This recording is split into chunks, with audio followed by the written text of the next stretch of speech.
Before we begin, tell us, where in the world are you watching from? Now, let's dive into today's story. Chapter 1. The Call from Hell. The scorching Iraqi sun beat down on Forward Operating Base Delta as Staff Sergeant Ramon Moody cleaned his rifle for the third time that morning.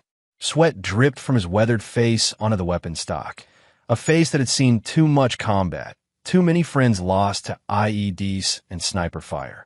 At 34, Ramon carried himself with the lethal precision of a man who'd spent 12 years in Special Forces, his muscular frame moving with calculated efficiency even in the simplest tasks. The satellite phone's shrill ring cut through the desert silence like a blade. Ramon's ice-blue eyes narrowed as he recognized the international code. Personal calls to the FOB were rare and usually meant bad news. Staff Sergeant Moody. He answered, his voice carrying the gravelly tone that made enemy combatants think twice.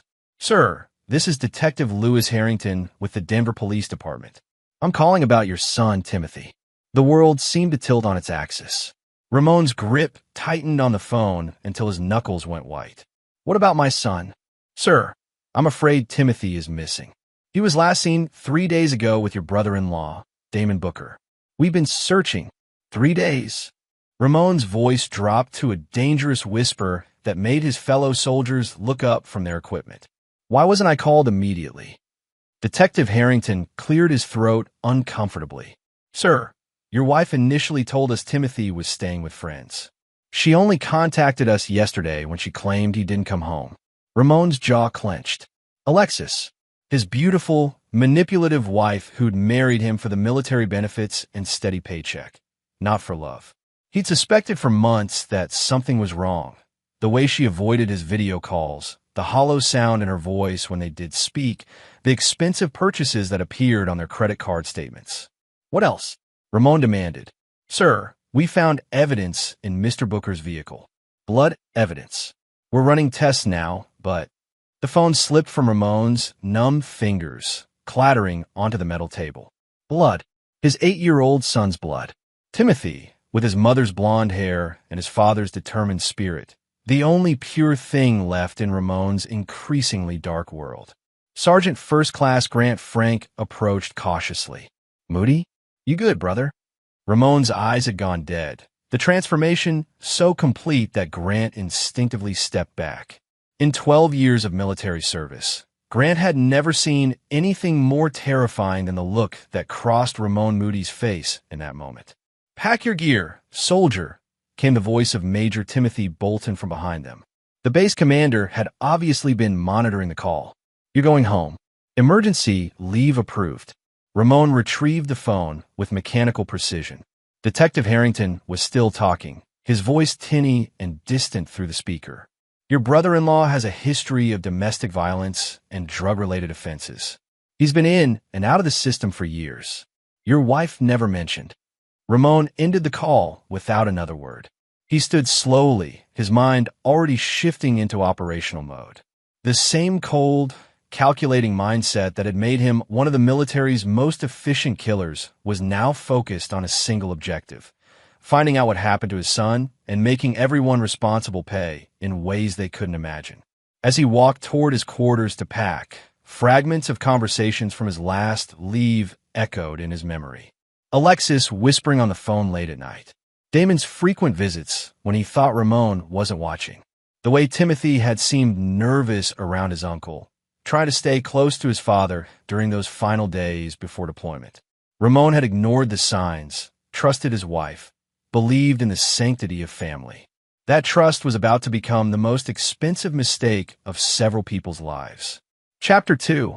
Ghosts in the Machine. The military transport touched down at Denver International Airport 18 hours later. Ramon moved through the terminal like a predator among sheep, his single duffel bag slung over his shoulder. He'd used the flight to make calls, pull strings, and activate networks built over a decade of covert operations. His first stop wasn't home. Instead, he drove his old Ford pickup to a storage unit on the outskirts of the city, one that Alexis knew nothing about. Inside, wrapped in moisture-proof containers, was everything a special operations veteran might need for off-the-books work. untraceable weapons, surveillance equipment, and enough cash to disappear for months if necessary. Ramon's phone buzzed with a text from Detective Harrington. Need to debrief you ASAP. Come to station when you land. He ignored it. The police would follow procedures, process evidence, build a case that might take months to resolve. Ramon had learned in places like Afghanistan and Syria that sometimes justice required more direct methods. His second stop was a bar called Murphy's Tavern, where Jerry Singh waited in a corner booth. Jerry was thin and nervous-looking, the kind of man who blended into backgrounds and saw everything. He'd been Ramon's intelligence source during his gang infiltration days before enlisting, and he still had his ear to the street. Ramon. Jerry's voice was barely above a whisper. Man, I heard about Timothy. I'm sorry. What do you know? Ramon slid into the booth, his pale eyes fixed on Jerry's face. Your wife's been running around for months. Started right after your deployment. But Ramon. Jerry swallowed hard. It's not what you think. Explain. It's her brother, Damon. They've been together. Like together. And that's not even the worst part. Ramon's expression never changed, but the temperature at the table seemed to drop 10 degrees. Continue. They've been planning something. Talking about starting fresh, getting rid of complications. Your boy Timothy. Jerry's voice trailed off. My son isn't a complication, Ramon said quietly. He's 8 years old. I know, man. That's why I'm telling you this. Damon's been talking to some real bad people. Dealers, enforcers. Word is they were supposed to make Timothy disappear permanently, make it look like an accident or kidnapping. Ramon absorbed this information with the clinical detachment he'd learned in interrogation training. His wife wasn't just cheating. She was planning to murder their son to clear the way for her incestuous relationship with her brother. The betrayal cut deeper than any combat wound he'd ever received. Where's Timothy now? Ramon asked. That's the thing. Nobody knows. Damon was supposed to handle it 3 days ago, but something went wrong. There was a struggle in his car, blood everywhere. But no body, no witnesses. Damon's been hiding out ever since. Where? Jerry pulled out a piece of paper with an address. Old Warehouse District. But Ramon, the place is probably armed. Damon's scared, and scared animals are dangerous. Ramon pocketed the address. What else? Your wife's been telling people you're not coming back. That you got killed in action and the military just hasn't notified next of kin yet. She's already been to see a lawyer about life insurance. The final piece clicked into place. Alexis and Damon hadn't just planned to kill Timothy. They'd planned to stage Ramon's death too, probably during his next deployment. A perfect little incestuous family with no loose ends and a substantial military life insurance payout. Ramon stood to leave, but Jerry grabbed his arm. Man, whatever you're planning, be careful. These aren't just cheaters, they're killers. And they've got nothing left to lose. Ramon looked down at Jerry's hand until the smaller man released his grip. Neither do I. Chapter 3. The Hunter's Moon. Ramon's childhood home sat on 2 acres outside Denver, far enough from neighbors to ensure privacy. He pulled into the driveway at 11 p.m., noting immediately that Alexis's BMW was gone. The house was dark except for a single light in the master bedroom. He entered through the back door using his key, moving through the familiar spaces with the silence of a man trained in close-quarters combat. Every room held memories of better times. Timothy's artwork on the refrigerator, family photos on the mantelpiece, the lingering scent of Alexis's expensive perfume. The bedroom door was closed. Ramon could hear voices, Alexis talking to someone on the phone, her tone casual and unconcerned. He placed his ear against the door.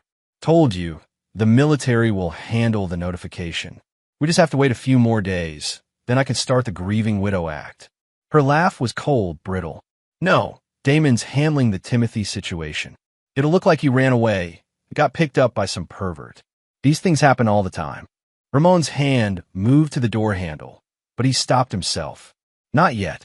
He needed more information, needed to understand the full scope of their betrayal. The insurance money will set us up nicely.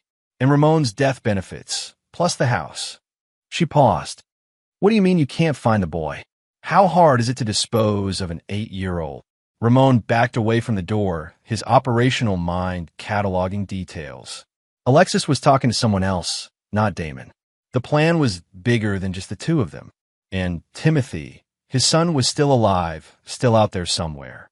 He retreated to his study and opened the safe hidden behind his military commendations. Inside were documents, photographs, and a USB drive containing every piece of intelligence he'd gathered over the years. Ramon had always been thorough, always prepared for the worst-case scenario. He just never imagined it would involve his own family. The laptop hummed to life as he accessed encrypted files and activated dormant surveillance programs. Within minutes, he had location data on every phone number in Alexis's contact list, financial records going back 2 years, and security footage from local businesses near Damon's last known address. What he found made his blood run cold.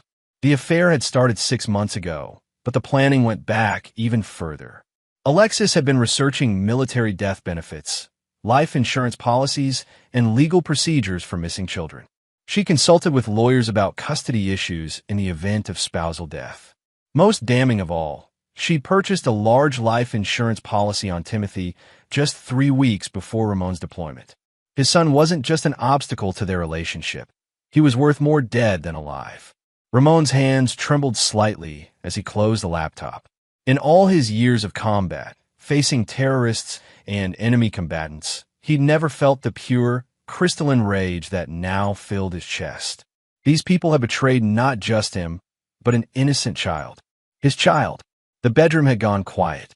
Ramon moved to the window and watched Alexis's BMW pull into the driveway. 2 figures got out, Alexis and a man he didn't recognize. Not Damon. Someone new.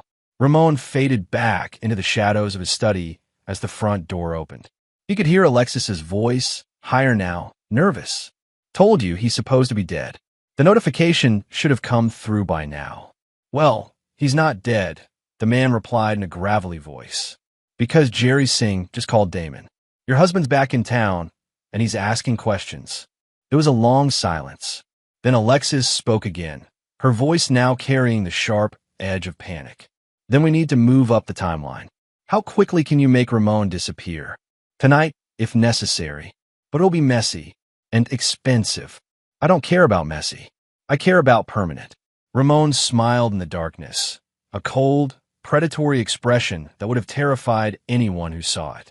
His wife had just signed her own death warrant, and she didn't even know it. But first, he had to find Timothy. Everything else could wait until his son was safe. As the voices moved toward the living room, Ramon slipped out the back door and into the night. He had work to do, and dawn was still hours away. Chapter 4. Into the Abyss. The warehouse district of Denver was a graveyard of industrial ambition, rusted buildings, and broken dreams stretching toward the mountains like metal tombstones. Ramon parked his truck 3 blocks away and moved through the shadows with practiced stealth, night vision goggles turning the darkness into a green-tinted world of possibilities. Damon Booker's hideout occupied the 3rd floor of a converted textile factory. Ramon spent 2 hours conducting surveillance, mapping guard positions, and identifying entry points. There were 4 men inside, Damon plus 3 others who looked like street muscle. All armed, all nervous. Through the thermal scope he'd retrieved from his storage unit, Ramon could see heat signatures moving inside the building. One smaller signature in a back room, motionless for long periods. His heart hammered against his ribs. Timothy. The entry was textbook Special Forces, silent, swift, and devastating. Ramon bypassed the street-level guards through a maintenance shaft, emerging in the 2nd floor electrical room. The building's power grid was decades old, easily manipulated by someone with his training. When the lights went out, panic erupted on the 3rd floor. Shouts, running footsteps, the distinctive sound of weapons being readied in the dark. Ramon smiled and activated his night vision. The first guard died without knowing what hit him, a knife between the ribs, quick and silent. The second managed to scream before Ramon's garrote cut off his voice permanently. By the time the emergency lighting kicked in, 2 men were dead and Ramon was a ghost moving through their midst. Damon Booker huddled in the main room with his last remaining bodyguard, a nervous young man who kept pointing his pistol at every shadow. Ramon studied them through a gap in the wall, noting Damon's deteriorated condition. The man was sweating despite the cool air, his hands shaking, eyes darting constantly toward the back room where Timothy was being held. "He's here," Damon whispered. "I can feel it. That psycho's here." "Who's here?" the bodyguard asked. "Excellent," replied a gravelly voice Ramon recognized as Vernon Knowles. "And the boy?" "Disposed of as requested. Damon handled it yesterday." Ramon's jaw clenched. They thought Timothy was dead. "Any complications?" This from Carl Bates, the lawyer. "None." The scene was staged to look like a kidnapping. Blood evidence will lead police to suspect human trafficking. They'll search for months, find nothing, and eventually close the case. "And Damon, he's become a liability," Knowles said. "Nervous, unstable, using too much product. We'll need to clean up that loose end before he talks to anyone." Ramon filed away this information. They were planning to kill Damon too, probably within days. The insurance companies will need death certificates for both husband and son before releasing funds, Bates explained. Military death benefits are automatic, but the private policies require documentation. "How long?" Alexis asked. 2 weeks, maybe 3. Then you'll have access to everything. "And after that?" Knowles chuckled, a sound like gravel in a cement mixer. "After that, you disappear. New identity, new life. Someplace warm with no extradition treaties. What about you two?" "We take our cuts and move on to the next client. This business model is very profitable." Ramon had heard enough. These weren't just criminals. They were serial killers operating an insurance murder business. Alexis wasn't their first client, and she wouldn't be their last. But she would be their final one. Ramon retreated through the ventilation system, his mind already formulating a plan. Alexis, Knowles, and Bates thought they were predators. They were about to learn what it felt like to be prey. At 4 p.m., Ramon's phone rang with a call from Detective Harrington. "Mr. Moody? I'm sorry to inform you that we found more blood evidence at the warehouse where your brother-in-law was hiding. We believe Timothy may have been seriously injured." "I understand," Ramon replied, injecting just the right amount of grief into his voice. "There's something else. Damon Booker was found dead this morning. Single gunshot to the head, execution style. This case just became a homicide investigation." Ramon smiled grimly. Knowles was already cleaning up loose ends, just as predicted. "Detective, I need to ask a favor. My wife is not handling this well. Could you hold off on notifying her about Damon's death for 24 hours? I want to be there when she hears the news." "Of course, Mr. Moody. Take all the time you need." Ramon ended the call and returned to his planning. Damon was dead, which simplified things. 3 targets remained: Alexis, Knowles, and Bates. All of them thought Ramon was dead and Timothy was disposed of. They were about to discover how wrong they could be. The hunter had become the hunted, and the game was about to begin in earnest. Chapter 6: Sins of the Father. Ramon spent the evening teaching Timothy how to use the cabin security system.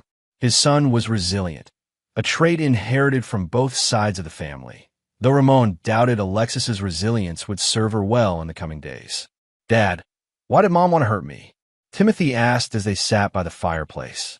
Ramon had been dreading this question. How do you explain to an 8-year-old that his mother tried to have him killed for money? "Sometimes people make bad choices, son. Very bad choices. Your mother, she's sick. She needs help that I can't give her. Are you going to help her anyway?" Ramon looked into his son's innocent eyes, eyes that still held love for the woman who tried to murder him. "I'm going to make sure she never hurts anyone again." That's a different kind of help. The next morning brought news that Vernon Knowles had been found dead in his office, apparent suicide. A note confessed to kidnapping and murdering Timothy Moody, then killing Damon Booker to cover his tracks. The note apologized to the families and cited overwhelming guilt as the reason for taking his own life. Ramon read the news report with professional admiration. Someone was very good at staging crime scenes. Probably Alexis herself. He'd underestimated her operational capabilities. His phone rang. Detective Harrington again. "Mr. Moody, I have good news and bad news.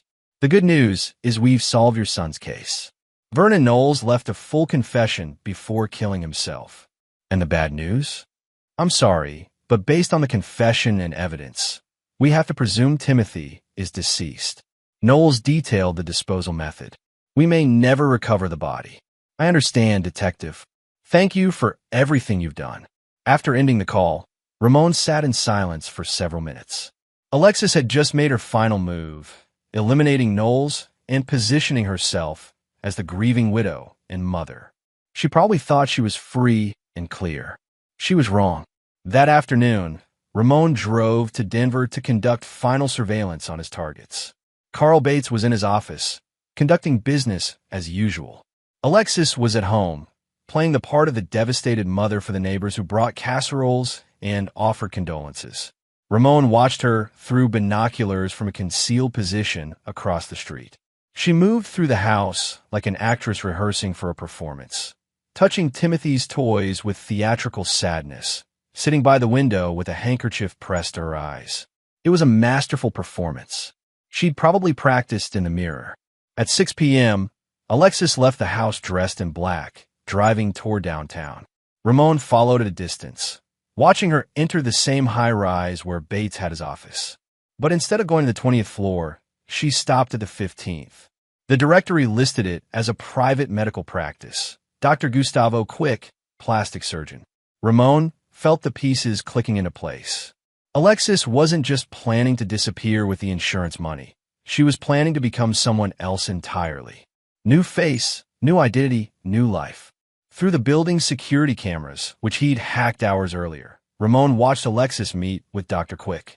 They discussed surgical procedures, healing times, and payment schedules. The doctor showed her computer simulations of how she would look after the operations. The woman in the simulations bore no resemblance to the Alexis Moody who'd married a young soldier 12 years ago. Ramon made his decision. The surgical consultation lasted 45 minutes. When Alexis left the building, she found a note on her windshield. Your husband and son are waiting for you at home. Come alone, where the police will receive very interesting evidence about insurance fraud and conspiracy to commit murder. A friend. 20 minutes later, Alexis burst through the front door of their house, her composure finally cracking. Hello, Alexis, Ramon said from the living room sofa. You look surprised to see me. She stood frozen in the doorway, her face cycling through shock, terror, and calculation. Ramon? But you're dead. The military said. The military says a lot of things. Sometimes they're even true. Ramon gestured to the chair across from him. Sit down. We need to talk. Where's Timothy? The question came out as a whisper. Safe, which is more than you can say for yourself. Alexis slowly approached the chair, but remained standing. I don't know what you think you know, but I know everything. Ramon's voice cut through her protests like a blade. The affair with your brother. The insurance policies. The murder plot. Vernon Knowles. Carl Bates. All of it. Her facade crumbled completely. Damon said you were dead. He showed me the official notification. Damon's dead. Knowles is dead. You killed them both to cover your tracks. Ramon leaned forward slightly. Very professional work, by the way. I'm impressed. You can't prove anything. I don't need to prove anything to a court of law, Alexis. I'm not a police officer anymore. The implication hung in the air between them like a loaded weapon. What do you want? She asked finally. I want you to understand something, Ramon said quietly. You tried to murder my son. Our son. For money. There is no forgiveness for that. There is no redemption. There is only consequence. Ramon, please. The consequence, he continued as if she hadn't spoken, is that you're going to confess everything to the authorities. You're going to plead guilty. You're going to serve your time in prison, however long that might be. And if I refuse? Ramon's smile was colder than Arctic wind. Then I'll remind you that I've spent 12 years learning how to make people disappear without a trace. And unlike you, I've never failed at it. The choice was simple, life in prison or no life at all. Alexis chose prison. Chapter 7, The Reckoning. The confession took 3 hours to record. Alexis detailed every aspect of the conspiracy while Ramon operated the camera, ensuring that her admission was legally admissible. She spoke of the affair with Damon, the recruitment by Vernon Knowles, the planning stages of the murders, and her own role in executing the plan. What emerged was a portrait of systematic evil that went far beyond insurance fraud. Knowles had been running his operation for years, targeting military families because their deaths were easier to stage overseas. Alexis wasn't his first client. She was number 7 in a series of cases stretching back to 2019. How many children? Ramon asked during one particularly damning revelation. 12, Alexis whispered. Maybe more. Knowles kept records, but he destroyed them after each job. Ramon felt sick. They hadn't just been planning to murder Timothy. They'd been part of a systematic operation that had killed at least 12 other children for insurance money. Where Knowles' records? Safe deposit box. First National Bank, downtown branch. Box 847. Key. Alexis reached in her purse and handed over a small brass key. I was supposed to clean it out after everything's settled. Ramon pocketed the key. Those records would implicate dozens of people in multiple murders. The FBI would be very interested in that evidence. One more question, Ramon said as the confession wound down. Did you ever love Timothy? Even a little? Alexis looked directly into the camera for the first time in hours. No, he was always your child. Never mind. I tolerated him because he was part of the package. But love him? No. The honesty was more devastating than any lie could have been. Ramon stopped the recording and uploaded the file to an encrypted server accessible to law enforcement. Then he made a series of phone calls to Detective Harrington, to the FBI, to the Military Criminal Investigation Division. By morning, the story would be international news. By evening, dozens of other cases would be reopened. The Knowles conspiracy would unravel completely, bringing justice to families who'd never known their loved ones were murdered. What happens now? Alexis asked as Ramon prepared to leave. Now you wait for the police. They'll be here within the hour. And Timothy? Timothy will never see you again. He'll never know you tried to kill him. As far as he's concerned, you died in a car accident while I was overseas. Clean, simple, merciful. You're going to lie to him? I'm going to protect him from the truth until he's old enough to handle it. That's what fathers do. Ramon walked toward the door, then stopped. One final thing, Alexis. In prison, you'll meet other women who've hurt children. They don't tend to live very long. I thought you should know that. He left her sitting in the living room of what had been their home, surrounded by the wreckage of the life she'd destroyed for money. 45 minutes later, police cars filled the driveway. Chapter 8, Clean Slate. The media frenzy lasted for weeks. The Knowles conspiracy dominated headlines across the country as investigators uncovered a network of murder-for-hire operations targeting military families. Alexis Moody became the face of evil, a mother who tried to kill her own child for insurance money. She was sentenced to life in prison without the possibility of parole. Carl Bates received 25 years for his role in the conspiracy. 7 other accomplices were arrested in connection with a broader operation. Ramon and Timothy watched the sentencing from the cabin in the mountains, far from the media circus. Timothy still believed his mother had died in a car accident. The boy was healing, physically and emotionally, but the scars would take years to fade completely. Dad, are we going to stay here forever? Timothy asked one evening as they sat by the lake behind the cabin. Would you like to? I like it here. It's peaceful, and nobody tries to hurt us. Ramon nodded. The cabin could become their permanent home. He had enough money saved to live comfortably, and Timothy could be homeschooled or attend a small local school. A quiet life, far from the complexities of the world that had produced people like Alexis and Vernon Knowles. But peace had a price. Ramon's phone rang constantly with calls from former military contacts, from law enforcement agencies, from private contractors who needed someone with his particular skills. The world was full of people who hurt innocent children, and Ramon Moody had proven very effective at stopping them. Timothy, he said finally, how would you feel about helping other kids who are in trouble? What do you mean? I mean using what we've learned to make sure other families don't go through what we went through. Timothy considered this seriously. He was mature beyond his years now, having seen the worst that human nature could offer. Would it be dangerous?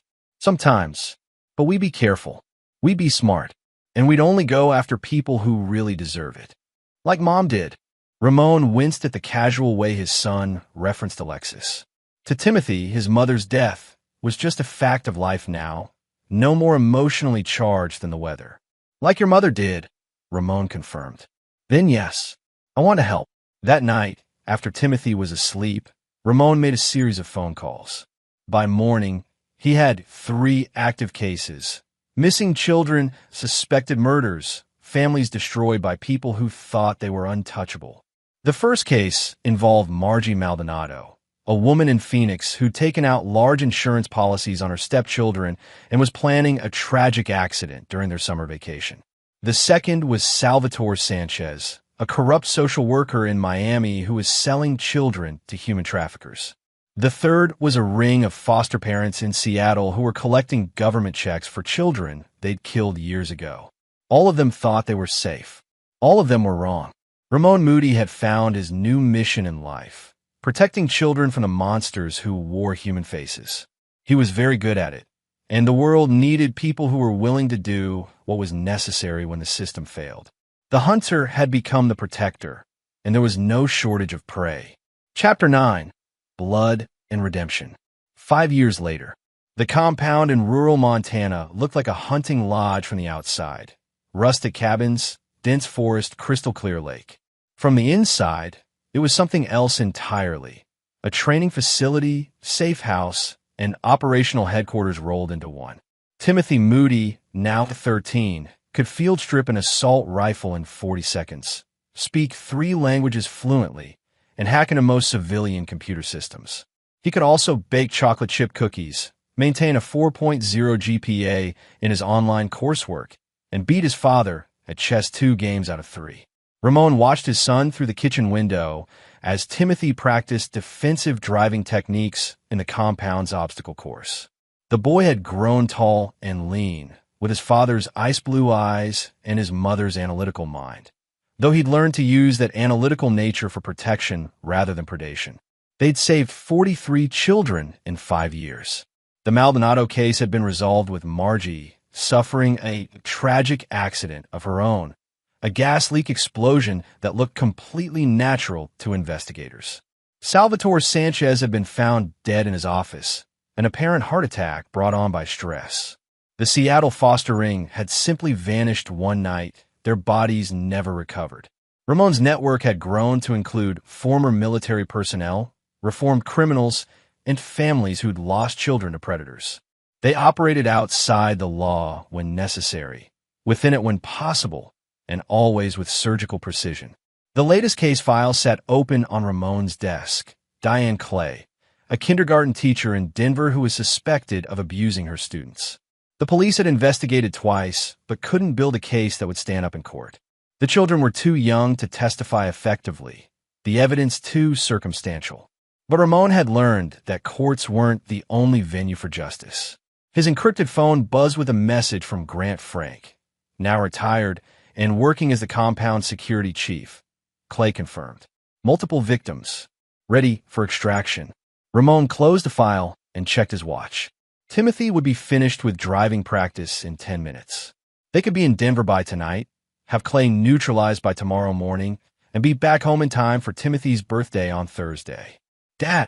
Timothy's voice carried across the compound as he parked the modified Jeep with military precision. We've got movement on the perimeter cameras. Ramon's hand moved instinctively to the pistol on his hip as he pulled up the security feed. 3 black SUVs were approaching on the access road, official vehicles with government plates. Federal, Ramon announced into his radio. All personnel to standby positions. The compound had been designed for exactly this scenario. Hidden exits, emergency protocols, evidence destruction procedures. Ramon had always known that eventually someone would come asking questions about the high-profile deaths that seemed to follow him around the country. The SUVs stopped at the main gate. Federal agents emerged, FBI by their bearing and equipment. The lead agent approached the intercom with the confident stride of someone accustomed to being obeyed. Ramon Moody? Agent Tamara Wise, FBI. We need to talk. Ramon activated the intercom. About what? About Alexis Moody. She was found dead in her cell yesterday morning. Apparent suicide. Ramon felt no grief, no satisfaction, just a sense of completion. Alexis had finally paid the ultimate price for her crimes. "I'm sorry to hear that," he said through the intercom, "but I don't see how that concerns me. My wife died in a car accident 5 years ago. Mr. Moody, we know who you are and what you've been doing. The question is whether we're going to work together or work against each other." Ramon considered this. The FBI wouldn't have come alone if they were planning to arrest him. This felt like recruitment. "Timothy, activate Protocol 7, he said into his radio. Protocol 7 would scrub their computer systems and prepare the compound for immediate evacuation, if necessary. He opened the gate. Agent Wise was a serious woman in her 40s, the kind of federal agent who'd spent her career building cases against people who hurt children. She entered the compound's main building with professional wariness, her backup agents flanking her but not drawing weapons. "Impressive setup," she said, noting the surveillance equipment and tactical gear. "Very professional." "I like to be prepared," Ramon replied. "What do you want, Agent Wise?" "I want to offer you a job." Timothy entered the room carrying a tray of coffee, playing the part of the innocent teenager perfectly. Agent Wise's eyes softened slightly when she saw him, a reminder that everything Ramon had done was for children like Timothy. "What kind of job?" Ramon asked. "The kind that lets you keep doing what you're already doing, but with official backing. Budget, resources, legal protection." Agent Wise pulled out a tablet and showed him a presentation. The FBI was forming a new task force focused on crimes against children. Cases that fell through the cracks of normal law enforcement. Cases where traditional methods weren't effective. "We need people who are willing to go places we can't go, do things we can't do. People who understand that sometimes justice requires more direct methods." Ramon studied the proposal. Official sanction for his operations. Government resources. Legal immunity for actions taken in the course of duty. And Timothy?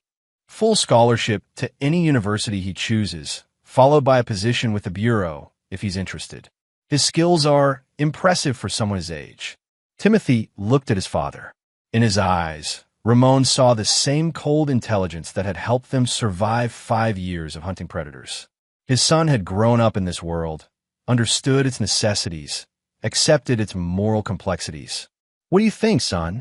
"I think," Timothy said carefully, "that 43 children aren't enough.